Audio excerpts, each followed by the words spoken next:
Shalom, brothers and sisters. Welcome to our program, Mental Health. It has been quite a while we were not presenting it, and I take this opportunity to welcome you back again and to wish you Happy New Year. Today we are going to continue, but we have a guest that I would like him to introduce himself to you so that you know with whom we are going to pass this time. Welcome. Thank you very much. I am Francis George Onyango. I am a counselor psychologist and a mental health expert. I have a secular degree in counseling psychology. I also have chemical dependency or addiction. I also possess a course from Fordham University in the United States, refugee studies with the Jesuits. I'm also a registered counselor with Kenya Counseling and Psychologists Association. I'm an associate counselor. I happen also to have interactions with the American Society of Addiction Medicine in the United States. So that's who I am. I'm also a father of 3 and a married man. Oh, that's nice.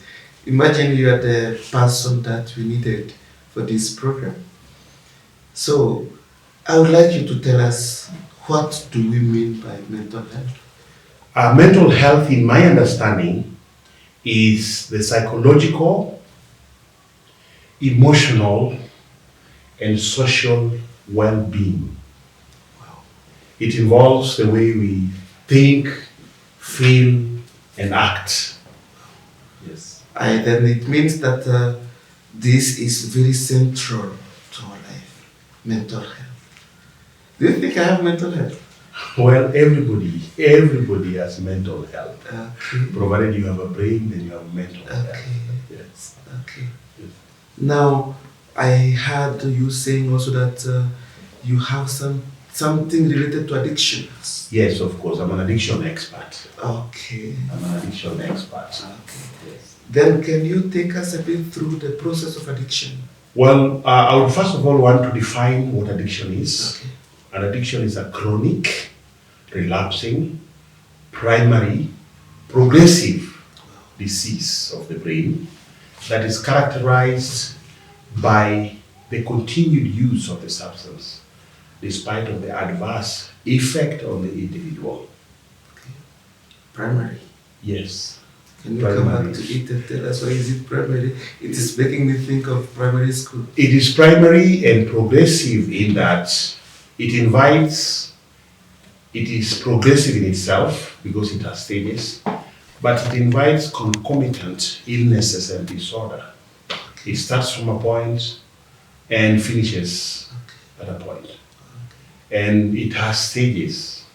So the process of addiction, or the stages, are the experimental stage, and at this stage, somebody uses drugs because of thrill, adventure, or curiosity. And they want to test and see what this thing is. And now here, this is where we say that parents should not smoke or use drugs before the children because the children want to experiment. And then we have what we call the social stage. And at this stage is a place where, a stage where somebody conforms to the social pressure and would want to have a good friend and to do what a good friend does. And so it's used because of social setting and social gathering and things like that. Then the next stage is the instrumental stage, where one would want to manipulate emotions and feelings from the drugs because of something that may have happened. So they want to cover that with the drug or take your problems to the drug, but that is short term. Mm-hmm. So it's where you didn't work well, you didn't do something well, and you want to cover it with drugs. Mm-hmm. Then the next stage is called the habitual stage. In the habitual stage, this is a stage where you become a dual drug user, and we call it in psychology medicinal stage. Now at this stage, most of your activity is centered towards a drug, okay? And in this case, the drug that you're using, or drug of choice, may not meet your high. So you can become a dual drug user. And as psychologists, I'll take you through a dual diagnosis if you pass through the processes. Then the last stage, of course, is the compulsive stage. And of course, it's a stage where now a lot of all your activity, I said most, but in this stage now, a lot of your activity is now centered towards drugs, and we call you an addict. and you are close to hitting what we call rock bottom. At compulsive stage, the stage where things go wrong, you lose your family, you lose your job, you don't go to church, and you can even become sick, totally sick. If you have been an accident, you can start developing what we call liver cirrhosis. And then if you hit rock bottom can take you to a rehab, a jail, or you can die. Wow. Yes. To the grave, you would have said it. Yes. And then a question. Yes. I have a friend, and when he wants to quarrel the wife, is when he goes out to trip. Yes. Instrumental stage. Instrumental stage. Yeah, okay. But then I can understand it like you become an instrument of the drug. Yes. The drug uses you to. Exactly. That's what it is. Wow. Yes. That's what it is. Yeah. Yes. Brothers, brothers and sisters, you can try to fit yourself in these stages and try to see how you can come out of it. We come back to Mr. Onyango. Yes. Do you have something to add? I have something to add. Yes. Alcoholics or addicts or people in this kind of a situation have a tendency or a characteristic of denial. Yeah. And they experience what we call relapsing. Yeah. They also have withdrawals in themselves. Yeah. And so this is how all this is diagnosed. Now, addiction basically, when people use drugs, or for instance, let's call it, there is addiction of every kind. But if we center it to drugs, or maybe let's talk about alcohol, when you use it, it's absorbed in the small intestines. But again, it escapes to the brain, to the central nervous system. The nervous system of a person has the peripheral nervous system and the central nervous system. Now, if we leave the peripheral, that is subdivided into somatic division and the autonomic division. The autonomic division is subdivided again into parasympathetic and sympathetic. But the central nervous system is the brain and the spinal cord. And there is a communication system of the neurons and the cells of the brain. Now, these cells have the electrical and chemical way of communicating. So there's a synaptic cleft where we have the neuroreceptors and the neurotransmitters. And so the neurotransmitters give a good feeling. As I said from the beginning that we have a good feeling that is manipulated. So the dopamine, for instance, is a neurotransmitter that gives you a feeling of pleasure and others. And there is what we call the serotonin that gives you a feeling of sleep and others. We have the GABA, etc. And so what happens is that when this communication is done, there is pleasure that you're given. So people who abuse drugs sometimes are less of pleasure, okay? And that is the pathophysiology of what addiction is. So you have to use that drug to get your pleasure. You have to use your drug to get your sleep, okay? And so if you don't use it, you suffer what we call withdrawal syndrome. And for the person who is addicted, if you stop, you can die. You can develop what we call the DTs, delirium tremens, that can lead you to death. And so what we usually say is that if you get somebody who's addicted, you screen, you assess, then you rehabilitate. Because there is hope. It can be. It reminds me of a friend. She can take 3 flasks of tea a day. Mm-hmm. And when I tried to tell her, can you reduce? He told me, Father, if I don't take up to 3, I have headache. Yes. That is called withdrawal. Yes, it is explaining what you told me. I was just finding myself in a biology class. Yes, biology class. And again, you know, what happens is that we have what we call the medical assisted kind of treatment in the rehabilitation. We have like naltrexone, sulfram. They help, they mimic alcohol, and they give it in quantities until they remove what we call the blood alcohol content, BAC. And you become a bit normal until when you're released from the rehab. But remember that if you become an addict, you're always an addict. Every fast drink will make you an addict. And so a lot of things happen in the body.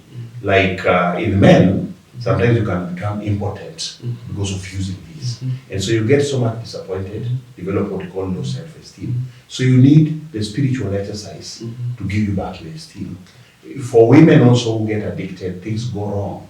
And sometimes you get unwanted pregnancies, sexual transmitted diseases. Those are some of the effects of alcohol, and they're within the society. And drugs, they're within our society. And so things that we need to know about people who are addicted is that they are not bad, they're just sick like any other sickness, and this can be treated. But you cannot completely cure out of this. You become a recovering addict the whole of your life, like it is stated in Bill and Bob's 12-step program fellowship. Wow. This shows that an addiction has some roots. There is something that triggers you to run to a drug. Yes, this is a genetic predisposition, and we have what we call the X factor. The X factor is in individuals who are addicted. Not everybody can be addicted. Some people do not possess X factor, which is an allergy. It's an allergy that helps you to get into addiction. So you realize that even in the social setting, some people will be addicted and some people will not be addicted. Other issues that can trigger addiction are like embarrassment or disappointment in the family and in whatever you wanted to do. There are so many reasons, like a young man who gets into drug. He gets into drug because he has no job, because you've lost somebody, lost a grief, and so many other things in society that can cause this. But the main one that we usually trace is called genetic predisposition, that has the X factor in your family tree. Yes. Guys, just check in your family if you have an addict. Be careful when you are approaching a drug. And Mr. Onyango, can you give us some type of drugs? Yes. We have what we call the stimulants and the depressants. Those are the main ones. But you also have what we call the hallucinogens, with the narcotics. And we have what we call the opiates, okay, which are sometimes used in treatment, okay. They are what we call benzodiazepine. Like you go to the hospital, you are given medicine and you're told to use it until a particular time and don't use it because they are benzodiazepine. They have that dependency. Yeah. So mostly even in the rehab, we give medicine, but this medicine will give you the same pleasure that alcohol or drugs give you. So you're given within some set limit and you're told to stop. So whatever we say that everything is addictive, is anything that gives you pleasure can become addictive. Even work, I mean, a lot of things can be addictive. So for instance, people who abuse drugs are supposed to be prescribed for by a medical doctor, a psychiatrist in this case. And I can assist because I've not reached that level. But if I reach that level, I can also prescribe. But I assist in administration and sometimes in advising. Like medicine like olanzapine can also help in malaria, prevention of malaria, because it actually activates the reward system of the brain. The reward system of the brain is what rewards you. So the brain, the way you train it, the way it works. If you stop using, then the brain will adapt to this kind of a situation. So the medicine is just to assist you, to help you in this process, like to protect you from getting the disease, etc. Thank you very much, Mr. Onyango. You're welcome. Maybe you have a final word for I have a final word. The final word is addiction is real, and addiction can be treated but not cured. You can get me, I can help, 0721 735 038. That's my number. Okay. And I can give an email much later. Yeah, I think viewers and many people would like to reach you. You'll give the email so that they contact you so easily. And thank you for availing yourself to help all those who are suffering from this addiction. This is destroying the society, and I think we need to do something to heal our society. Thank you very much. Thank you very much. Yes, Thank you. yes.